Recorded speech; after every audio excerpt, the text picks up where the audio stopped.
Challenging star Darshan ರವರ ಜೀವನ ಮತ್ತು ಚಿತ್ರದುರ್ಗ ಮೂಲದ ರೇಣುಕಾಸ್ವಾಮಿ ಕೊಲೆ ಪ್ರಕರಣವನ್ನೇ ಚಿತ್ರದ ಕಥೆಯನ್ನಾಗಿಸಿಕೊಂಡು ಮಾಡಲಾಗಿರುವ ಬಾಸ್ ಚಿತ್ರಕ್ಕೆ ದರ್ಶನ್ ಪತ್ನಿ ವಿಜಯಲಕ್ಷ್ಮಿ ಶಾಕ್ ಕೊಟ್ಟಿದ್ದಾರೆ.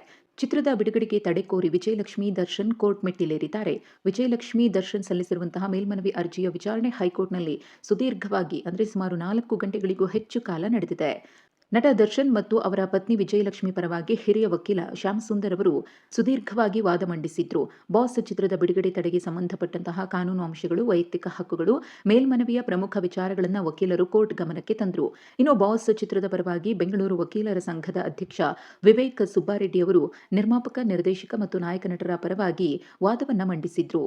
ಈ ವೇಳೆ ವಿವೇಕ್ ಸುಬ್ಬಾರೆಡ್ಡಿ ಚಿತ್ರದ ಕಥಾವಸ್ತು, ಕಾನೂನು ಅಂಶಗಳು ಮತ್ತು ಪ್ರಕರಣಕ್ಕೆ ಸಂಬಂಧಿಸಿದ ವಿವಿಧ ವಿಷಯಗಳನ್ನು ಕೋರ್ಟ್ ಗಮನಕ್ಕೆ ತಂದರು. ಬಾಸ್ ಚಿತ್ರದ ಬಿಡುಗಡೆಗೆ ತಡೆ ವಿಧಿಸುವ ಅಗತ್ಯ ಇಲ್ಲ ಎಂಬುದನ್ನು ಸುಬ್ಬಾರೆಡ್ಡಿಯವರು ಸಮರ್ಥಿಸಿಕೊಂಡರು. ಮತ್ತೊಂದು ಕಡೆ ದರ್ಶನ್ ಮತ್ತು ವಿಜಯಲಕ್ಷ್ಮಿ ಪರ ವಕೀಲರು ಬಾಸ್ ಸಿನಿಮಾದ ಬಿಡುಗಡೆಯಿಂದ ತಮ್ಮ ಕಕ್ಷಿದಾರರ ಹಕ್ಕುಗಳಿಗೆ ಧಕ್ಕೆಯಾಗುವ ಸಾಧ್ಯತೆ ಇದೆ ಅಂತ ವಾದಿಸಿದ್ದು, ಕೋರ್ಟ್ ಯಾರ ಪರವಾಗಿ ತೀರ್ಪನ್ನ ಕೊಡುತ್ತೋ ಅದರ ಮೇಲೆ ಬಾಸ್ ಸಿನಿಮಾದ ಬಿಡುಗಡೆಯ ಭವಿಷ್ಯ ಡಿಸೈಡ್ ಆಗುತ್ತೆ.